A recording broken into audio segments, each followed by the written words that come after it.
Ask मुफ्ती तारिक मसूद। मुफ्ती साहब, हम 5 बहनें और 6 भाई और वालदा की उम्र 90 बरस है और इनके पास 12 तोले सोना है। वो मेरे किसी एक बच्चे को पूरा सोना देना चाहती हैं, जबकि मैंने इनको कहा है कि मैंने आपको जो 4 तोले दिया था आप वही वापस कर दें और बाकी छोटे भाइयों को दें। क्या वालदा का ये अमल सही है? माशाल्लाह, आपकी वालदा की 90 साल उम्र, अल्लाह ताला और उनकी सेहत में बरकत अता फरमाए, उनको सेहत आफियत के साथ लंबी उम्र अता फरमाए। बाकी वो जो 12 तोले सोना किसी एक बच्चे को देना चाहती हैं, ये नामुनासिब है। औलाद में बराबरी ज़रूरी है। तो एक ही बच्चे को 12 तोले पकड़ा दें, बाकियों को महरूम कर दिया, तो उनको बताएं वालदा को ये नामुनासिब है। हाँ, किसी बच्चे ने बहुत ज़्यादा खिदमत की है, बाकी नालायक थे, तो एक अलग बात है। नॉर्मली ये अमल ठीक नहीं है। तो आपने जो अम्मा को बोला, अपनी वालदा मोहतरमा को बोला कि भाई जो आपने उनको 4 तोले दिया था वही वापस कर दें, तो ये ठीक है। बहरहाल एक को इतना नवाज देना, बाकियों को महरूम कर देना, ये बिल्कुल शरीयत में पसंदीदा अमल नहीं है। हाँ, कोई वजह हो इसकी तो एक अलग बात। नजीबुल्लाह साहिब बलोचिस्तान से, मेरा एक दोस्त जर्मनी के एक होटल में बर्तन धोने का काम करता है और बर्तनों में शराब के गिलास भी होते हैं, तो क्या ये काम करना इसके लिए जायज़ है या नहीं? बर्तन धोने का काम तो जायज़ है, शराब का गिलास भी धो रहा है ना, तो अच्छी बात है। शराब का गिलास तो धोना चाहिए ताकि पाक हो जाए। हाँ, बाकी अगर वो शराब पिलाने का काम कर रहा है तो ये हराम और नाजायज़। तो ये जो काम इतना ही अगर काम कर रहा है तो ये नाजायज़ नहीं है, जायज़ है। इंडिया से किसी ने पूछा, ईशा के बाद 41 दिन तक 41 मरतबा आयतुल कुर्सी पढ़ने से जिस घर में चाहें इस घर में शादी हो जाएगी, क्या ये अमल सही है?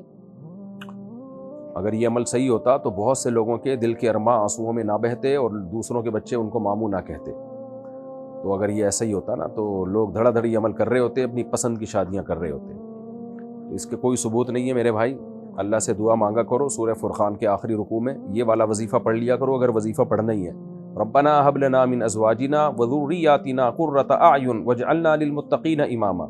ये वजीफ़ा उन लोगों के लिए भी है जिनकी शादी हो नहीं रही, उन लोगों के लिए भी है जो पसंद की शादी चाहते हैं, उनके लिए भी है जिनकी हो गई है लेकिन अब बन नहीं रही, उनके लिए भी है जिनकी हो गई उनकी लेकिन औलाद नहीं हो रही, उनके लिए भी है जिनकी औलाद है लेकिन नाफरमान है। तो ये वजीफ़ा बहुत जामे है।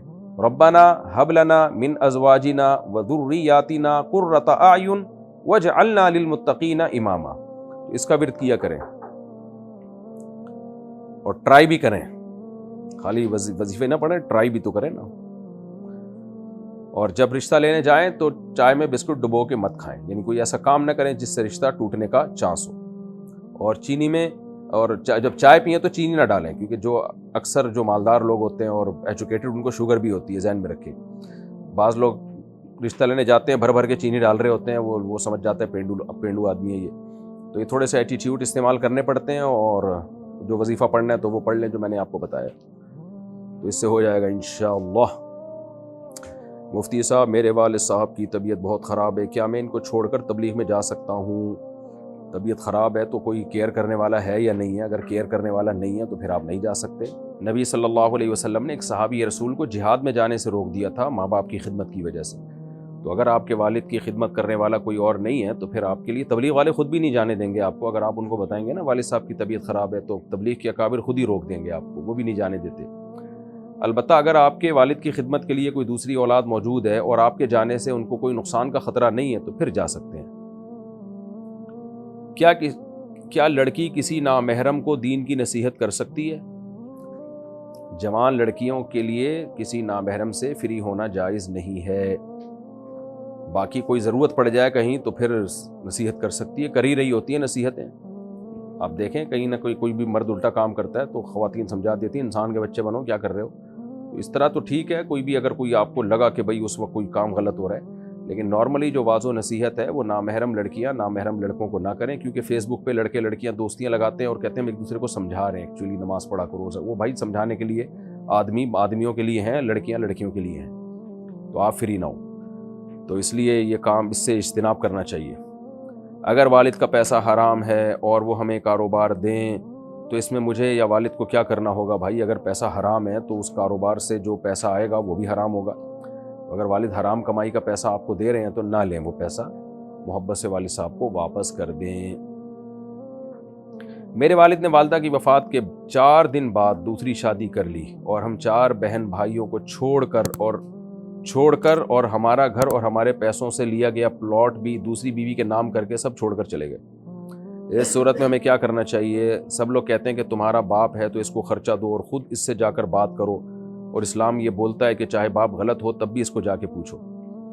دیکھیں، ابا نے والدہ کے وفات کے بعد دوسری شادی کر لی، یہ تو اچھا کام کیا، یہ تو شریعت اس کو اپریشیٹ کرتی ہے کہ بیوی کے بغیر نہ رہا جائے۔ اگر شوہر مر جائے تو بیوی عدت کے بعد شادی کر لے، بیوی مر گئی تو شوہر کو چاہیے کہ شادی کر لے، اس میں تو کوئی قباحت نہیں ہے۔ باقی یہ کہ گھر آپ نے خریدا تھا، اپنے پیسوں سے لیا تھا، پلاٹ بھی آپ نے اپنے پیسوں سے لیا تھا، تو پھر یہ ناجائز ہے کہ ابا آپ کے خریدا ہوا پیسہ اپنی نئی دلہن کو دے دیں، یہ حرام اور ناجائز ہے۔ تو شریعت میں ماں باپ کے حقوق کی بھی ایک باؤنڈری ہے، اتنی نہیں ہے کہ ماں باپ اور ماں جو چاہے کرتے پھرے، تو سوتیلی ماں کے نام کر دیں ساری جائیداد بچوں کے پیسوں کی کمائی بھی، تو یہ ظلم ہے، ناجائز ہے۔ تو اس پہ آپ آواز اٹھا سکتے ہیں، تو باپ سے بدتمیزی بالکل نہ کریں، لیکن آپ ابا کو یہ کہہ دیں جا کے کہ ابا یہ جو آپ نے ہمارے پیسوں سے دی ہوئی چیزیں سوتیلی ماں کو دی ہیں، یہ ہمارے نام کریں۔ اگر وہ نہیں کرتے تو ایسی صورت میں پھر آپ کے لیے قانون کا سہارا لینا بھی جائز ہے، یعنی جو بھی کورٹ میں بھی کیس وغیرہ کر سکتے ہیں آپ ایسی صورت میں۔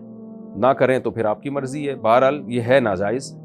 تو ابا کو ابا ہونے کی بیس پہ یہ سہولت نہیں دی جا سکتی کہ وہ بچوں کے پیسوں سے خریدی ہوئی چیز اپنی ہونے والی دلہن کے نام کر دیں، یا ہو جانے کے بعد نام کر دیں، جیسے بھی کریں۔ یہ جائز نہیں کیا ابا نے، حرام کیا، ناجائز کیا۔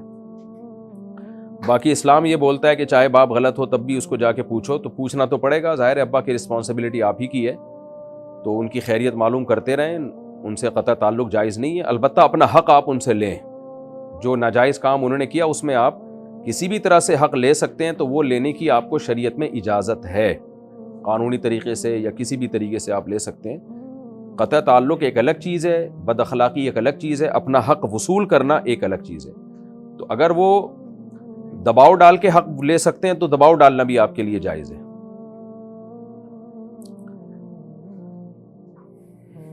محمد سعید سرگودا سے، فوتگی کے بعد کی رسومات کی کیا حقیقت ہے؟ مثلا دن میں چارپائی بیڈ پر نہ لیٹنا،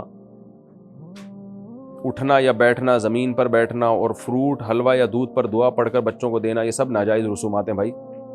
میرا پورا ایک بیان ہے، قریب ایک کلپ آ جائے گا کہ مرنے کے بعد کیا کیا جائے، جس گھر میں میت ہو جائے تو کیا کیا جائے، تو وہ پورا کلپ، نبیل بھائی ہے نا ایسا کلپ، تو وہ کلپ چلا دیے گا، تو وہ دیکھ لیے گا۔ باقی یہ جو آپ نے جو باتیں پوچھی ہیں سب غلط ہیں۔ کیا بیٹ باکسنگ جائز ہے؟ یہ باکسنگ کی کون سی قسم ہے میرے بھائی؟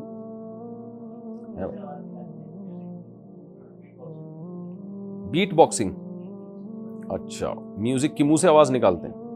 اب وہ آواز میں نے کبھی سنی نہیں ہے، تو میوزک ہے یا نہیں ہے اس کا مجھے پتہ نہیں ہے۔ اچھے کام کرو یار، باکسنگ ویسے ہی کر لو، منہ سے آواز نکالنے کی کیا ضرورت ہے۔ ام عبداللہ KPK سے، میرا ایک بیٹا حرام کماتا ہے، یعنی رشوت وغیرہ لیتا ہے، اگر وہ گھر میں کوئی کھانے پینے کی چیز لے آئے اور ہم اس کے بدلے اسے پیسے دے دیں تو کیا وہ چیز ہمارے لیے استعمال کرنا جائز ہے؟ دوسرا مسئلہ یہ کہ ہمارا ایک پلاٹ ہے، اگر میرا یہی بیٹا وہ پلاٹ ہم سے خریدنا چاہے تو کیا ہم اسے یہ پلاٹ بیچ سکتے ہیں؟ کیا وہ پیسے ہم استعمال کر سکتے ہیں؟ نہیں۔ اگر آپ کے بیٹے کی زیادہ آمدن حرام کی ہے، زیادہ حلال کی ہے اور رشوت بھی لے رہا ہے، تو پھر تو ہم یہی سمجھیں گے بھئی آپ سے جو لین دین کر رہا ہے وہ حلال سے کر رہا ہے، اور اگر زیادہ حرام کما رہا ہے، حلال کم ہے، تو پھر آپ سے جو لین دین کر رہا ہے وہ حرام ہی سے سمجھا جائے گا، جب تک کہ وہ نہ کہہ دے کہ میں نے حلال پیسے الگ سے نکال کے رکھے ہوئے ہیں۔ تو اس لیے اگر وہ کوئی چیز آپ کے لیے لے کر آتا ہے تو آپ اسے استعمال نہیں کر سکتی۔ البتہ یہ ضرور ہے کہ اگر اس چیز کے پیسے صدقہ کر دیں تو پھر وہ چیز آپ کے لیے حلال ہوگی۔ یہ جو آپ نے کہا نا کہ اگر ہم اس کے بدلے اسے پیسے دے دیں، اسے نہیں دیں پیسے، اس سے وہ چیز لے لیں اور اس کو بتا دیں کہ ہم اس کی قیمت صدقہ کریں گے، یعنی غریبوں پہ صدقہ کر دیں، تو پھر آپ کے لیے اس چیز کا استعمال جائز ہے۔ تو پلاٹ اگر آپ خریدیں گے تو پھر پلاٹ کی قیمت آپ کو صدقہ کرنی پڑے گی، تو وہ پھر خریدنا کہاں ہوا وہ، تو اس لیے پلاٹ تو نہ لیں، اس سے خریدیں نہیں۔ میں نے بتایا جب حرام آمدن اس کی زیادہ ہو،